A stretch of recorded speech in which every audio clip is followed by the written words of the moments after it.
Hi guys, this is Thomas, and welcome back to History for Sleep.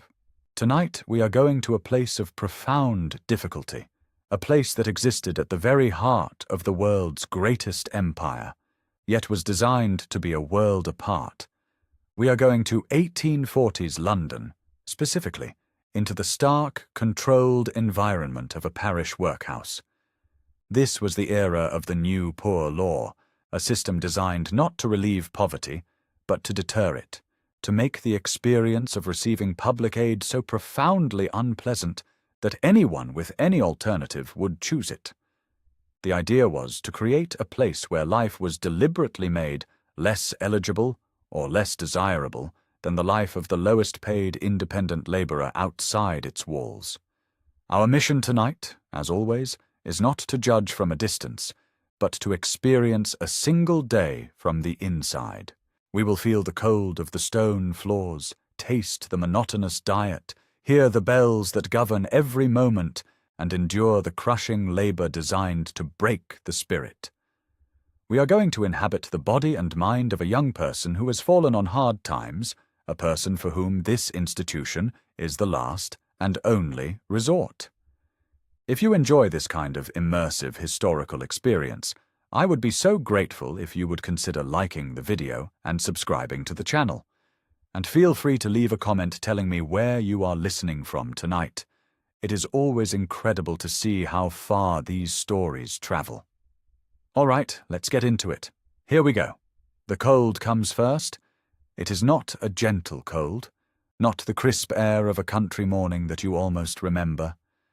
This is a dead, damp cold that seems to rise from the stone beneath you, seeping through the thin straw of your pallet, through the threadbare wool of your blanket, and into your very bones.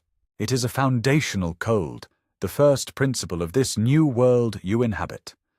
Before sound, before light, there is only the cold and the ache it brings to your joints. Then comes the smell. It is a complex and layered thing, a history of the night written in the air. The primary note is human, the scent of too many unwashed bodies packed too closely together.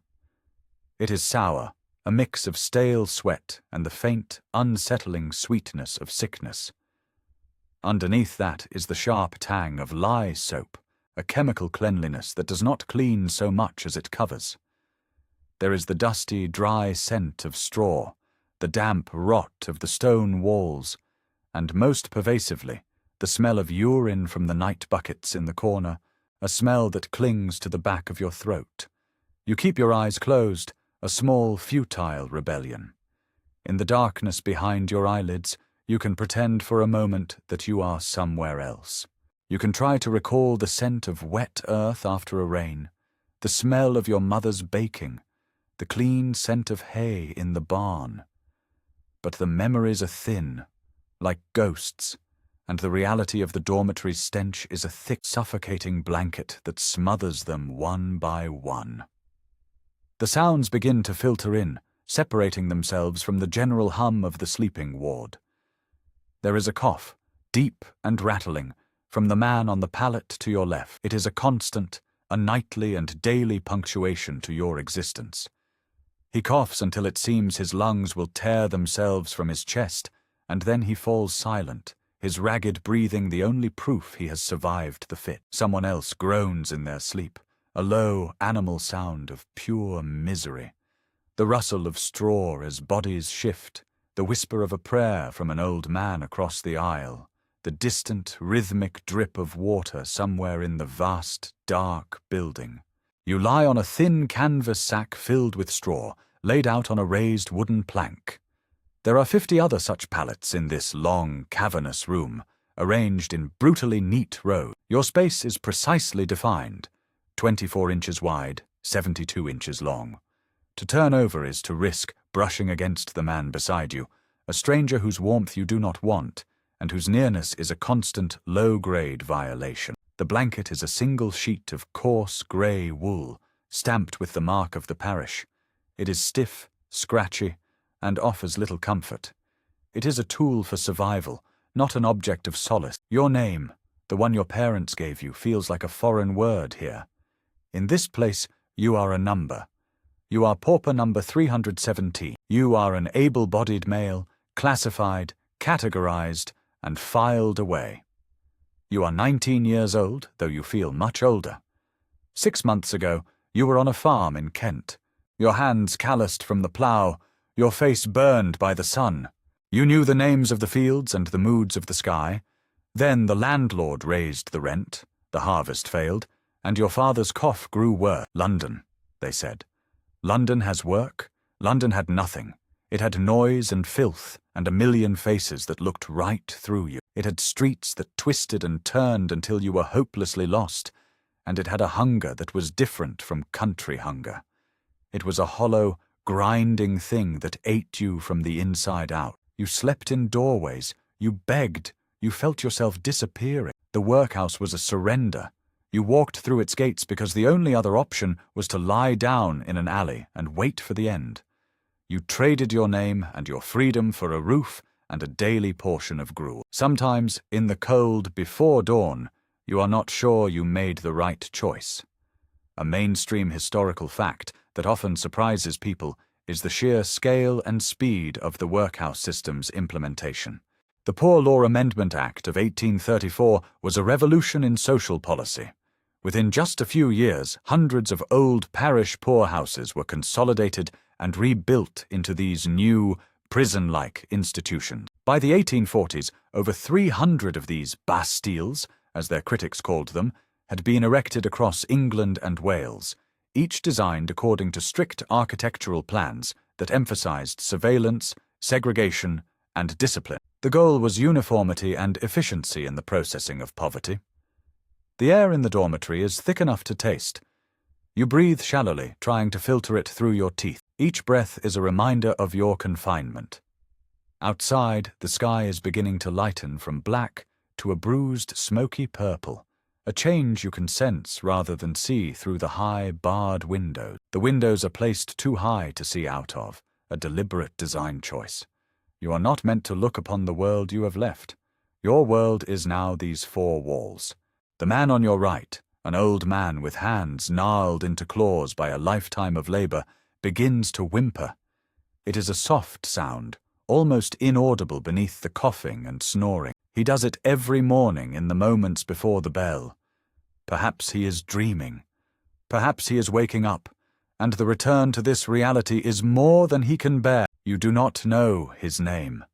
You have never spoken a word to him. Conversation is a forbidden luxury. You know him only by the sound of his quiet despair. You flex your fingers, feeling the stiffness in the joints. Your hands are soft now, the farmer's calluses faded, replaced by the raw, blistered skin of your new labor. You clench them into fists, then release them, over and over. It is a small, silent ritual, a way of reminding yourself that this body is still yours, that you can still command it to move. The cold in your knuckles is a sharp, biting pain. You think of your sister, Sarah. She is in this same building, but you might as well be 100 miles apart. She is on the female side, a place you are forbidden to go, a place you cannot even see. The principle of the workhouse is segregation. Husbands are separated from wives, parents from children, brothers from sisters. The family unit, the commissioners believed, encouraged idleness and sentimentality. Here, you are all just individuals, units of labor, stripped of your connections. You saw her once, a fleeting glimpse across the dining hall 2 weeks ago. Her face was pale, her hair shorn. She looked like a stranger. Does she remember you? Do you remember you? And then it comes. The sound that slices through the dark and the damp and the collective misery. A great iron bell, high in the central tower, begins to ring. It is not a gentle, melodic peal. It is a harsh, frantic, demanding clang. It is the sound of command, the voice of the institution itself. It rings once, twice, 10, 20 times. An unignorable summons. There is no waking up slowly here. You are shocked into consciousness. The bell is a physical force. It vibrates through the floor, up your spine, and into your skull. For a moment, all other sounds are obliterated. The coughing stops, the groaning ceases, the entire ward holds its breath, captive to the iron tongue of the bell. This is the end of the night. This is the beginning of the day. They are exactly the same. Instantly, the room explodes into motion. It is not a gentle stirring, but a frantic, panicked scramble. The groaning man is suddenly on his feet. The old man's whimpering is cut short. You swing your legs over the side of the plank, your bare feet hitting the stone floor with a shock that shoots up your legs. The cold is vicious, a physical blow. You have 60 seconds to fold your blanket and place it at the head of your pallet. The fold must be perfect, the edges aligned, a precise rectangle of grey wool. An improperly folded blanket means a reprimand. A reprimand could mean a missed meal. You work with frantic, fumbling fingers. The wool is stiff and uncooperative. Around you the air is filled with the sounds of this hurried activity. The swish of blankets, the thud of bare feet on stone, the ragged, anxious breathing of 50 men, all performing the same task in the half-light. There is no speaking. The rule of silence is absolute. A duty pauper, one of the inmates assigned to oversee the others, walks the aisle, his eyes scanning for infractions. His face is a mask of grim satisfaction. He wears shoes. This small distinction marks him as a man of status in this world. You finish the fold just as he passes your pallet. He glances at it, his eyes lingering for a fraction of a second too long, and you feel a surge of adrenaline, a hot spike of fear. But he moves on. You have passed the first test of the day. You exhale a breath you did not realize you were holding. The next command is a shout from the duty pauper at the end of the ward. Buckets! 2 men assigned the task for the week move to the corner and begin hauling out the large wooden latrine buckets. The stench intensifies, rolling through the ward in a putrid wave. Men gag, turning their heads away. You hold your breath, a useless gesture. The smell is inside you now. It is the taste at the back of your tongue. You fall into line, a shuffling, silent column of grey-clad figures. The workhouse uniform is coarse and ill-fitting, a shapeless shirt and trousers made of rough, undyed canvas. It smells of sweat and lie and desperation. It is designed to be durable and, most importantly, a badge of shame, instantly marking you as a pauper should you ever be seen outside the walls. You pull the rough fabric away from your skin, which is already starting to chafe. The line moves slowly towards the washroom at the end of the ward. This is a long, narrow chamber with a stone trough running its length. A single lead pipe at one end trickles a thin, constant stream of freezing water. This is for 50 men. You wait your turn, standing with your head bowed, your arms crossed against the chill. The man in front of you has a series of angry red boils on the back of his neck. You stare at them, mesmerized by their ugliness. You wonder if you have them too. You cannot see your own back. When it is your turn, you have perhaps 20 seconds. You plunge your hands into the icy water of the trough. The water is already grey and scummy with the dirt of the men who have washed before you. You scoop up a handful and splash it on your face. The shock of the cold is breathtaking. It makes your teeth ache and your skin burn. There is no soap for the general population, only for the laundry workers and kitchen staff. You rub your face vigorously with your hands, trying to scrub away the grime of the night, the memory of sleep. It is a hopeless task. You use the same water to rinse your mouth, swishing it around and spitting it back into the trough. The water tastes of stone and metal and the faint residue of other men's mouths. You run your wet fingers through your hair, which was cropped short upon your admission. Another measure of control, another way to strip you of your identity. You look up for a moment and catch your reflection in the wet stone of the wall. The face that stares back is a pale, gaunt stranger with haunted eyes. You look away quickly. After washing, you return to your designated spot by your pallet and stand at attention, hands behind your back, eyes fixed on the blank wall opposite. This is the muster. You wait in silence for the master to make his inspection. The minutes stretch into an eternity. The cold of the floor seeps into the soles of your feet, making them ache with a deep, penetrating pain. You can hear the sounds of the rest of the workhouse waking up now. The clang of iron doors, the shouting of orders, the crying of children in the nursery ward. The building itself seems to be groaning to life around you. The master arrives. He is a tall, stout man with a face that seems permanently set in a scowl of disapproval. He walks slowly down the aisle, his boots echoing on the flagstones. He is accompanied by the duty pauper, who points out any minor infraction. A poorly folded blanket. A man not standing straight enough. The master does not speak. He simply nods, and the duty pauper makes a note in a small black book. You focus on a crack in the stone wall, tracing its path with your eyes. You make yourself as still as possible. You try not to exist. He passes without incident. A collective, silent sigh seems to move through the room. The master says a single word to the duty pauper. Prayers. The command is relayed with a shout. Kneel. 50 men drop to their knees on the cold stone. The impact sends a jolt of pain through your kneecap. The master recites a prayer from a small book, his voice a droning, monotonous sound that fills the cavernous space.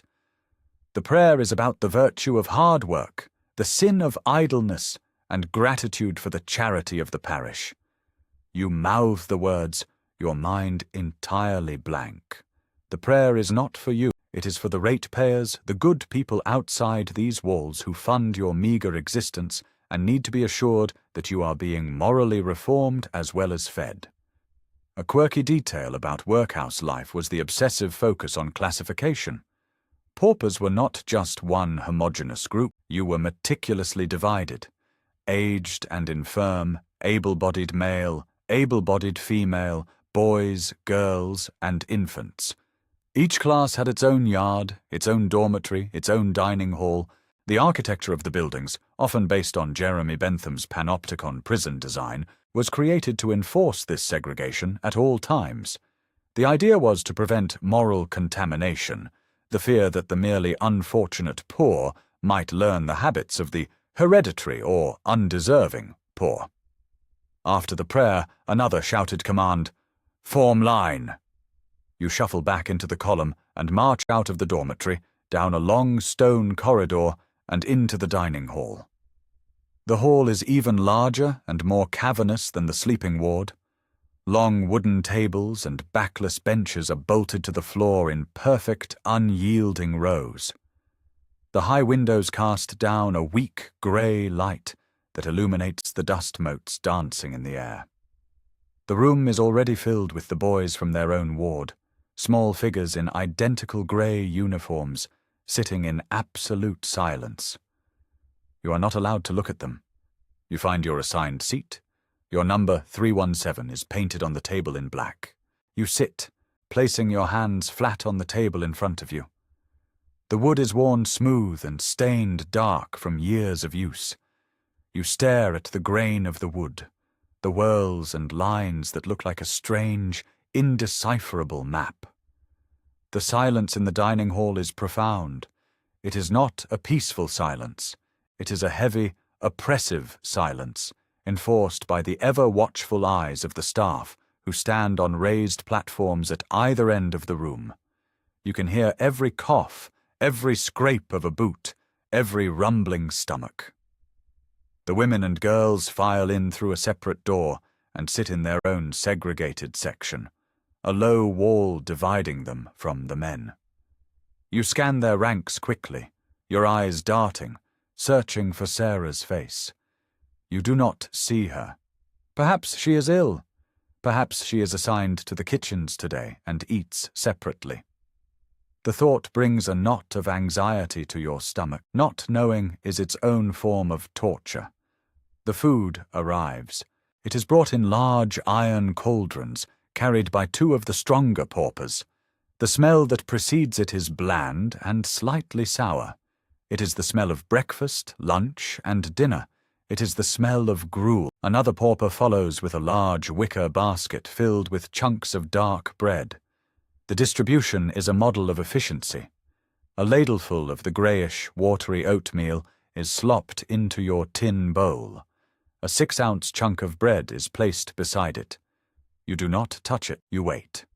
Grace must be said first. The master, standing on his platform, recites another short, monotonous prayer. When he is finished, he nods. That is the signal. You pick up your spoon, a cheap, tinny thing that is already warm from the heat of the gruel. You eat quickly, mechanically. There is no pleasure in this food. It is fuel, nothing more. The gruel is thin and lumpy, with a slightly burnt taste at the back of it. You break the bread into pieces and drop them into the bowl to soak up the liquid. The bread is dense and hard, almost stale. It fills your stomach, creating a solid, leaden weight. You have 15 minutes to eat. You chew and swallow, your eyes fixed on your bowl. You try not to think about the food you used to eat. Thick slices of ham, fresh eggs, bread warm from the oven with a slab of melting butter. Thinking about such things is a dangerous indulgence. It creates an ache that is worse than the physical hunger. You focus on the task at hand. Clean the bowl. Leave no trace. Wasting food is a serious offense. A historical aside on the workhouse diet, it was a subject of intense scientific and moral debate. The Poor Law Commissioners issued strict dietary tables, calculated to the ounce, designed to provide the minimum calories necessary for a person to perform their daily labor without actually being comfortable. The diet was deliberately monotonous. For an able-bodied man in the 1840s, this often meant 16 to 18 ounces of bread and 2 pints of gruel per day, supplemented with potatoes, cheese, or soup on a rotating schedule. The goal was survival, but a miserable survival, always less eligible than the diet of a free laborer. You use the last piece of bread to wipe your bowl clean, scraping up every last drop of gruel. The tin surface shines dully in the grey light. You place your spoon inside the bowl and set it down. Around you, men are doing the same. The sound of hundreds of tin spoons clattering against tin bowls is the only conversation in the room. Suddenly, a commotion at the far end of the hall. One of the young boys has been sick, vomiting his meagre breakfast onto the floor. 2 duty paupers converge on him immediately. They haul him to his feet, one grabbing him by the collar, the other by the arm. The boy is crying silently, tears streaming down his pale face. He is dragged from the room. Another pauper is dispatched with a bucket and mop to clean the mess. The entire incident takes less than a minute. No one speaks, no one reacts. You keep your eyes on your empty bowl. To show pity is to draw attention. To draw attention is to invite trouble. After the allotted 15 minutes, a bell rings, a smaller, sharper bell than the one that woke you. It is the signal to stop. Even if you are not finished, you must stop. You stand, push your bench back under the table, and fall into line once more. You file past a collection point, placing your bowl and spoon into a large wooden crate. The clatter is deafening. From the dining hall, you are marched not outside, but to the workyard. The yard is a high-walled, cobbled space at the center of the workhouse complex. It is open to the sky, but the sky is a small grey patch, framed by the towering brick walls of the surrounding buildings. It feels like the bottom of a well. The air here is different. It is thick with a fine, acrid dust that coats your tongue and stings your eyes. And there is a new smell, a smell that is somehow both sweet and rotten, organic and industrial. It is the smell of bone. In the center of the yard is a mountain of bones.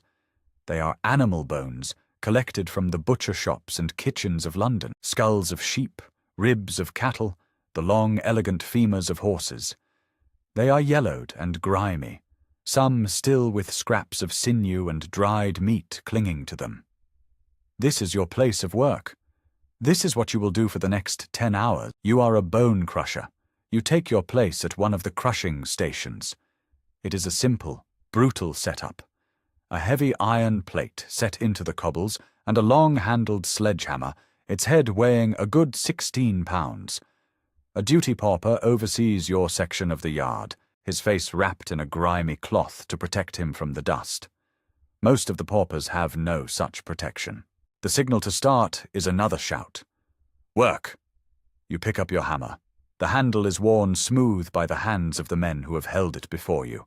It feels both alien and familiar. You walk to the bone pile and select a large cow femur. You carry it back to your station and place it on the iron plate. Your first swing is clumsy. Your muscles are stiff from the cold and the night's inactivity. The hammer lands with a dull, unsatisfying thud, glancing off the curved surface of the bone. The impact reverberates up the handle and into your arms, a painful, jarring shock. The duty pauper glares at you.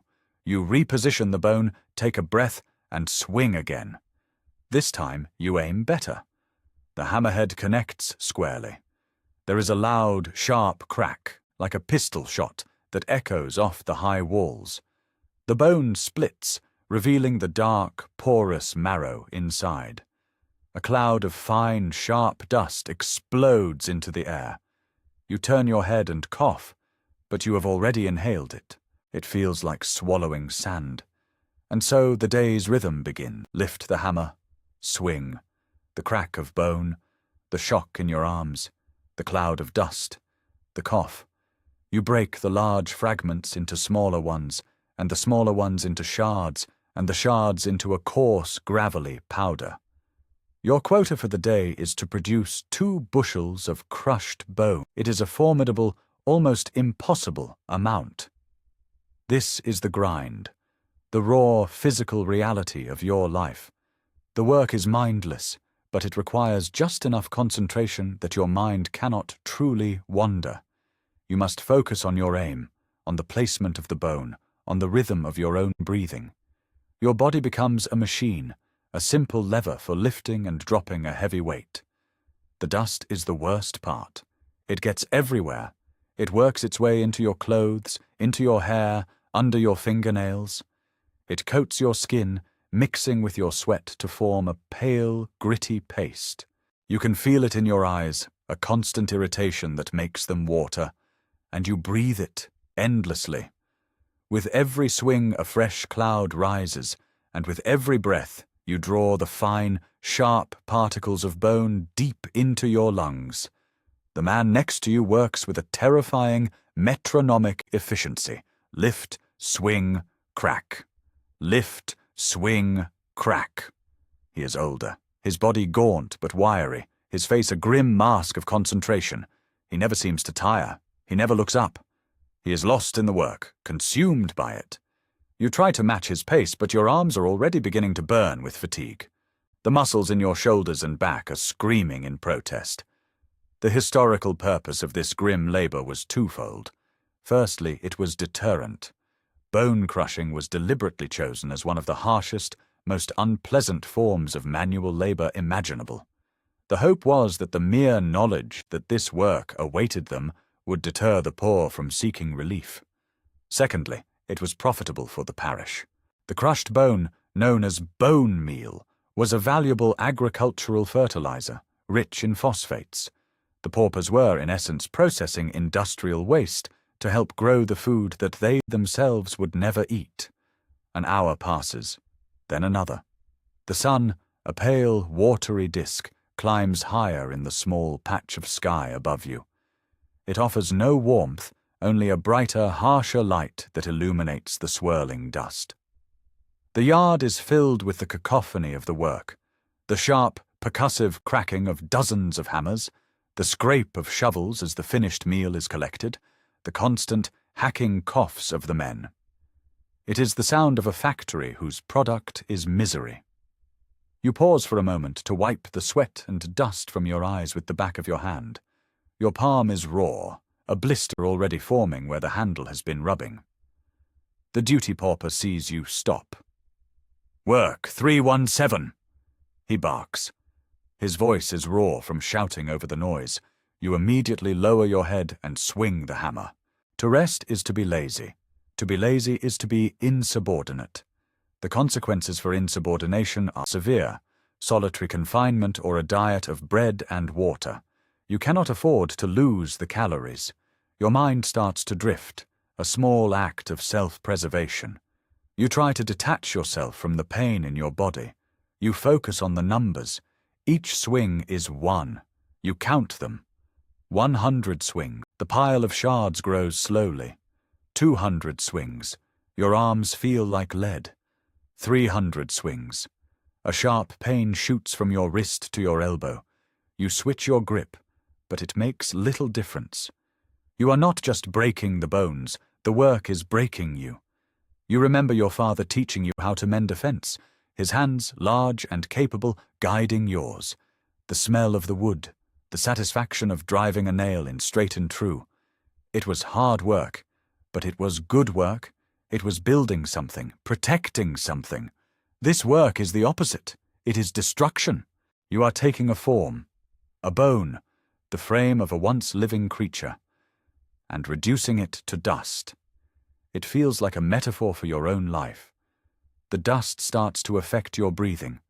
It is a tightness in your chest, a wheezing sound every time you exhale. The older man next to you has the same cough you have heard in the dormitory, the deep, rattling one that never seems to end. They call it the knacker's cough, the affliction of men who work in the boneyards and glue factories. You look at his stooped shoulders and his hollow cheeks, and you see your own future. Time loses its meaning. There is only the rhythm: lift, swing, crack. Your body moves on its own, an automaton of flesh and blood. Your mind retreats to a small, quiet place deep inside you, a place where there is no sound, no pain, no dust. It is a blank, grey space. It is the only escape you have. You are not here. You are somewhere else. You are nowhere. A sudden, sharp cry of pain cuts through the din. A man a few stations down has missed his mark. The hammer has glanced off the bone and slammed into his shin. He collapses to the ground, clutching his leg, his face contorted in agony. The work around him stops for a moment. All eyes turn to the fallen man. The duty pauper is on him in an instant, not with sympathy, but with rage. "Get up, you clumsy fool!" he shouts, kicking the man's foot. "You're wasting time!" 2 other paupers are ordered to help. They lift the injured man, his leg dangling uselessly, and half carry, half drag him out of the yard towards the infirmary. His cries fade as he disappears through a doorway. The duty pauper turns back to the rest of you. "Work!" he roars, "or you'll get the same." The hammers start again, a little faster this time, a little more frantic. The incident has broken the monotony, but replaced it with a fresh, sharp fear. An injury here is not a respite. It is a disaster. If you cannot work, you are moved to the infirm ward. The diet is even worse there. You are a drain on the parish resources. You have failed in your primary duty, which is to provide labour. You swing the hammer with a renewed, desperate focus. You cannot afford to get hurt. The morning grinds on. The sun reaches its zenith, a meaningless event in this walled-in world. You know it is midday only because a bell rings, the same sharp bell from the dining hall. The command is shouted, "Tools down!" You release the handle of the sledgehammer. Your fingers are stiff, curled into a claw. You have to consciously force them to straighten. The sudden silence is jarring. It rings in your ears, a hollow, empty sound. The only noise is the chorus of coughing. This is the midday respite. It is not long. 30 minutes in total. You are marched back to the dining hall. The routine is the same as breakfast. You find your numbered spot. You sit with your hands on the table. You wait in silence. The meal is different, but only just. Today it is 2 chunks of bread and a small piece of yellow, crumbly cheese. The cheese has a sharp, pungent smell. It is a luxury, a rare treat. You eat slowly, making it last. You chew each mouthful of the hard bread until it becomes a paste in your mouth. The cheese is strong, and you take tiny bites of it, letting the flavor linger on your tongue. It is the most powerful sensory experience you have had all day, and it is almost overwhelming. For a few moments, you are nothing but a collection of taste buds, a creature of pure sensation. You watch the others. Most eat with the same grim efficiency as in the morning. A few, like you, seem to be savoring the cheese, their eyes closed in a moment of private bliss. There is no water served with the meal. A mainstream historical fact is that many workhouse reformers argued against providing water with meals, believing it encouraged paupers to wash down their food too quickly, thus not feeling as full and demanding large portions. Thirst was a tool of control, a part of the dietary regimen. Your throat is raw with dust, and the dry bread is difficult to swallow. You would trade the cheese for a single cup of cold water. You finish your meal and sit, waiting. The 30 minutes feels both impossibly short and agonizingly long. Your body, now that it has stopped moving, has begun to send you a full report of its suffering. The sharp pain in your wrist, the deep, throbbing ache in your lower back, the burning in your lungs, the raw skin on your palms. To sit still is to feel the full extent of the damage. You try to think about something, anything, to distract yourself. You try to solve a mathematical problem in your head, something your old schoolmaster taught you. If a man can crush 2 bushels in 10 hours, how many men are needed to crush a ton of bone? You get lost in the numbers, in the conversions from pounds to bushels, from men to hours. The mental effort is a relief. It is a different kind of work, a clean work that does not involve dust and pain. Before you can find the answer, the bell rings again. The break is over. The respite, which was not truly a respite, is finished. You stand. You file out. You return to the yard. The mountain of bones is waiting. It does not seem to have diminished at all. You pick up the hammer. It feels twice as heavy as it did this morning. Your muscles, having seized up during the brief rest, protest with a fresh wave of agony. The first swing is a monumental effort.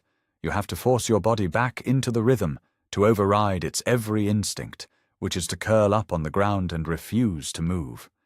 The afternoon is the worst part of the day, the honest struggle. The sun, such as it is, begins its slow descent, and the yard is cast into shadow. A damp chill begins to creep back into the air, but it does not relieve the heat of the labor. You are sweating, but the sweat turns cold on your skin. Your uniform is damp and clammy, clinging to you. The environment becomes your enemy. The high walls seem to press in on you. The grey sky feels like a lid on a coffin. The relentless, percussive noise of the hammers drills into your skull, a physical assault that frays your nerves. You feel a wave of something close to panic, a desperate, claustrophobic urge to scream, to run, to smash your way out of this yard. You fight it down. You focus on the bone in front of you. You imagine it is the source of your misery. You pour all your anger, all your despair into the swing of the hammer. Crack! Another bone shatters. For a fleeting second it feels good, a release. But the feeling vanishes instantly, replaced by the familiar throbbing in your arms and the dust in your lungs. There is no victory here. The pile of bones is infinite. Your mind, as a coping mechanism, begins to detach completely. You enter a state of waking numbness. Your body continues to work, but your consciousness floats away. You watch yourself from a great distance, a strange grey puppet jerking through a series of repetitive motions. Lift, swing, crack. Who is that thin, dirty creature? What is he doing? It does not seem to have anything to do with you. You drift through memories, no longer the pleasant ones of the farm, but fragmented, painful images. The face of the landlord as he told your father to leave. The look in your mother's eyes as she sold her wedding ring for bread. The long, muddy walk to London, sleeping in ditches, your sister's cough keeping you awake. These memories are sharp, like shards of glass. You let them come and go. Feeling them is better than feeling the hammer. It is a different kind of pain, one that reminds you that you were once a person, that you had a life before this. A quirky detail from the period. The bones you are crushing might not all be from animals. The collection system was not particularly scrupulous. Bones were sourced from abattoirs, from fishmongers, but also from the city's overflowing graveyards. During the construction of new roads or buildings, old plague pits or paupers' graves were often dug up, and the bones were sold to the bone grinders. There was a grim, circular economy to it all. The bones of yesterday's paupers were being ground into fertilizer by today's paupers to grow food for the rich. You look at a sheep's skull on the pile, its empty eye sockets staring at the grey sky. A flicker of its life, a field of green grass, the warmth of the sun, flashes through your mind. You are breaking down the last remnant of a living thing. You are turning it into a commodity, a bag of dust to be sold. A profound wave of melancholy washes over you. It is a deeper, quieter feeling than the anger or the pain. It is a sense of utter, bottomless despair. You are all ghosts here, you and the other men in the yard. You are ghosts haunting the ruins of your own lives, performing a meaningless ritual of destruction. The only real things are the stones, the bones, and the pain. The rhythm of the work is the only thing that anchors you. Lift, swing, crack. It is a kind of prayer, a prayer without hope, a prayer without words. It is a prayer to the God of endurance, the only God who seems to listen in this place. Just let me get through the next swing. Just let me get through the next hour. Just let me get through the day. The light in the yard begins to fade. The shadows of the high walls stretch across the cobbles, engulfing everything. It becomes harder to see, harder to aim. The work slows. The pace becomes ragged. Men are stumbling with fatigue. The duty pauper stalks the yard, his silhouette a dark, menacing shape in the gloom, shouting at anyone who falters. Your body is screaming. Every muscle fiber is a taut wire of agony. Your lungs are on fire. Your head throbs in time with the impact of the hammer. You are running on nothing now, pure will. The will to not collapse. The will to not draw the attention of the man in charge. The will to see the end of this day. And then finally it comes. The great iron bell in the tower, the same bell that woke you. Now it rings to signal the end of the workday. Clang, clang, clang. It is the most beautiful sound in the world. It is the sound of mercy. The command is shouted, "Tools down!" For the second time that day, you let go of the hammer. This time, it feels like you are letting go of a part of yourself. Your hands are numb, clumsy things. You try to flex them, but they barely respond. The silence that falls is even deeper than at midday. It is the silence of profound collective exhaustion. For a moment, no one moves. 50 men stand hunched over, leaning on their hammers or against the walls, heads bowed, chests heaving, coughing into the dusty twilight. The relief is so intense it is almost painful. It is a physical sensation, a great, shuddering wave that washes through you, leaving you weak and trembling. The dawning realization that you do not have to lift that hammer again today is a joy so pure, so overwhelming, that it brings tears to your eyes. You blink them back, scrubbing at your face with a filthy hand. Showing emotion is a weakness. Another command galvanizes the yard into a final flurry of activity. You must stack your tools, shovel your day's work into a bushel basket for weighing, and sweep your station clean. The movements are slow, clumsy, the actions of men who have pushed their bodies far beyond their limits. You shovel the coarse, gritty bone meal. The dust rises in a final, choking cloud. You manage to fill 1.5 baskets. Not quite your quota. You will be reprimanded. Perhaps a smaller portion of bread at supper? You accept it with a dull resignation. You did all you could. Once the yard is clean, you are formed into a line and marched back towards the main building. The transition from the yard to the corridors is a shock. The air inside is still and stale, but it is free of the bone dust, and the simple act of breathing without inhaling sharp particles feels like a luxury. You take a deep, shuddering breath. It hurts, but it is a clean hurt. You are taken not to the dormitory, but back to the washroom. The trough is filled with the same cold, scummy water as in the morning. This time, you strip to the waist. The grey canvas of your shirt is stiff with dried sweat and grime. You plunge your hands, arms, and face into the water, scrubbing at the layers of filth. The water turns grey around you. The cold is a brutal shock, but it is also a relief, washing away the fire of the day's labour. There are small cuts and abrasions on your arms that you hadn't noticed. They sting as the cold water hits them. After washing, you are marched to supper. It is the same hall, the same table, the same silence. The meal is a repeat of breakfast, a tin bowl of gruel and a piece of bread. Because you failed to meet your quota, your piece of bread is smaller than the others, a meagre 2-ounce scrap. You see the man next to you, the efficient worker, has a full 6-ounce portion. There is no anger, no envy. It is simply the logic of this place. You get what you earn. You eat your thin gruel and your tiny piece of bread, your stomach a tight, aching knot of hunger. After the meal, there is another session of prayers, longer this time. The master reads a passage from the Bible, something about the idleness of the soul and the devil finding work for empty hands. His voice drones on and on. You kneel on the cold floor, your head bowed, your eyes closed. The words mean nothing. The only thing you feel is the deep, profound exhaustion that has settled into your bones. It is a weight, a physical presence, pulling you down towards the stone.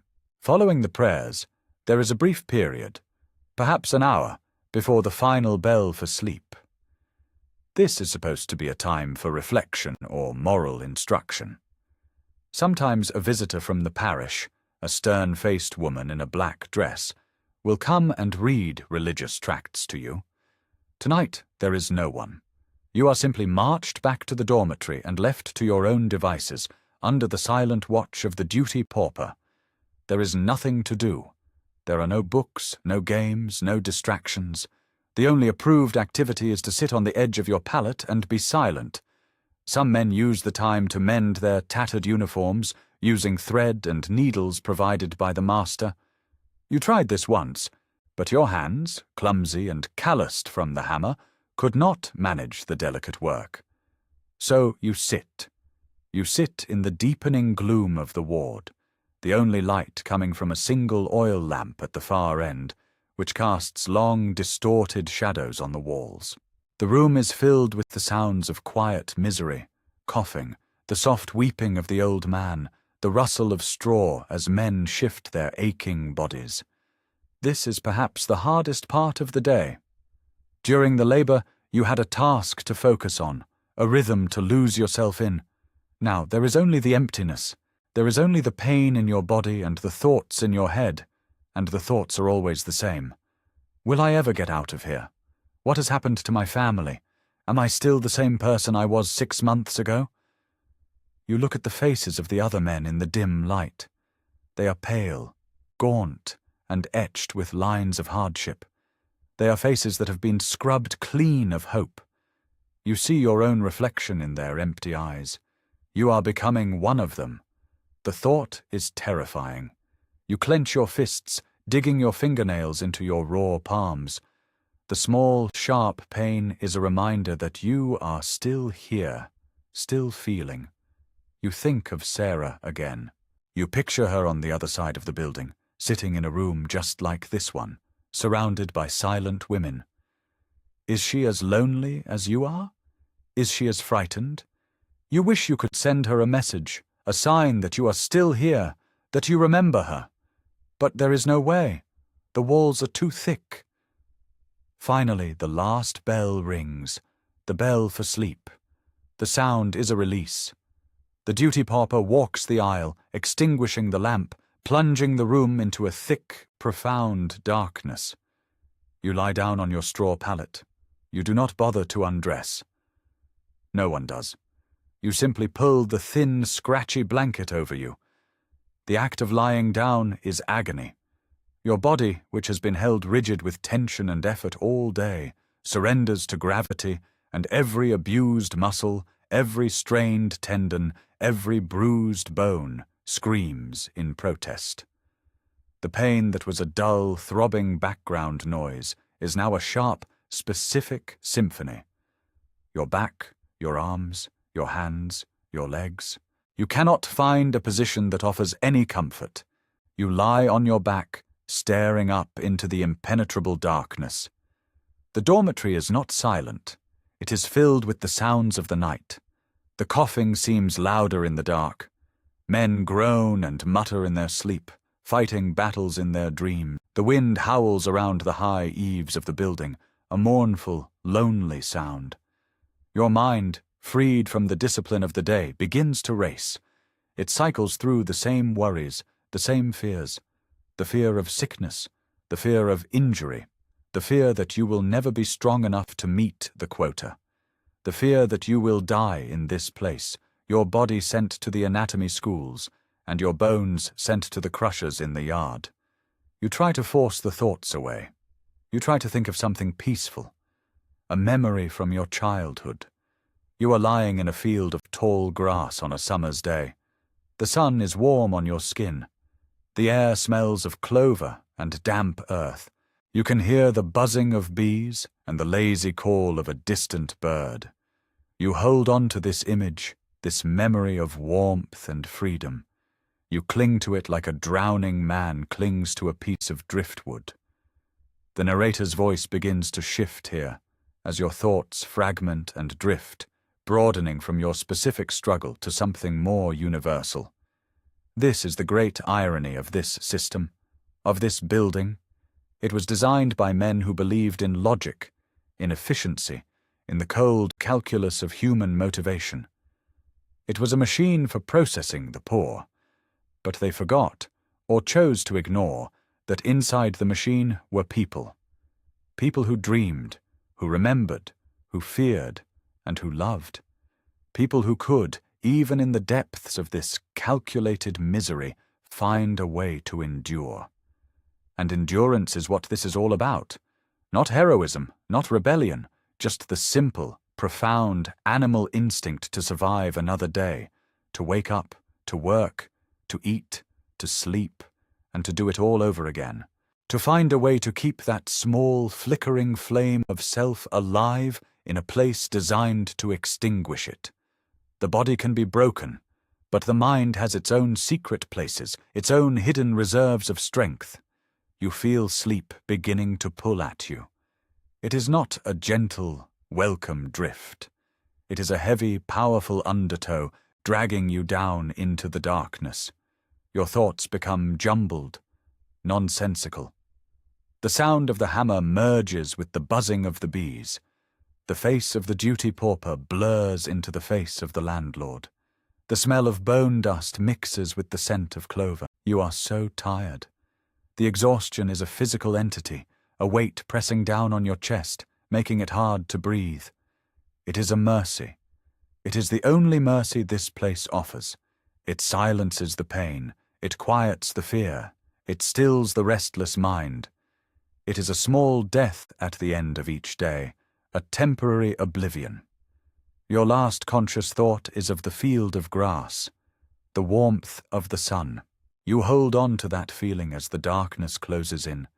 You surrender to it. You let it take you. You fall and fall and fall into the deep, dreamless, bottomless well of sleep. You have survived another day. And now you rest. Tonight, as you lie in your own bed, in your own safe and comfortable room, perhaps you can feel a faint echo of that surrender, the profound, elemental relief of letting go at the end of a long and difficult day. The journey of that young person in the workhouse is a story of a specific time and a specific, brutal system. But it is also a timeless story about the human capacity for endurance and the universal healing power of rest. The world can be a harsh and unforgiving place, but at the end of every day there is the night. There is the chance to lay down your burdens, to quiet your mind, and to let sleep restore you. So as you drift off now, let go of your own worries. Let the darkness be a comfort, a blanket. You have done enough for today. You have earned your rest. Good night. Sweet dreams.